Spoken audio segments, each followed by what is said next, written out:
3 கிளிகள் அப்படிங்கிற கதையை பார்க்க போகிறோம். 3 கிளிகள் ஒரு மரத்தில் வாழ்ந்து வந்துச்சாம். அந்த கிளிகள் பல வண்ணங்களில் அழகாக இருந்துச்சாம்.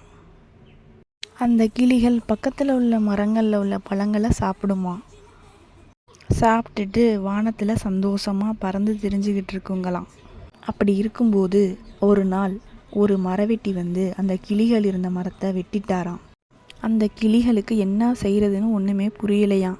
ரொம்ப வருத்தப்பட்டுச்சுங்களாம்.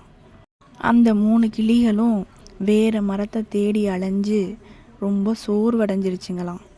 அப்போது அந்த கிளிகள் ஒரு திசையில் திரும்புகிறப்போ ஒரு அடர்ந்த மரத்தை பார்த்துச்சுங்களாம். அந்த மரம் நல்லா அழகாக இருந்துச்சாம். அந்த மரத்திலேயே வாழலான்னு முடிவு பண்ணி சந்தோஷமாக ரொம்ப நாள் வாழ்ந்துச்சுங்களாம். நம்மக்கிட்ட இருந்து ஒன்றை பறித்தா வேறு ஒன்று நல்லதாக கிடைக்கும். அந்த கிளிகளுக்கு கிடைச்ச மரம் மாதிரி.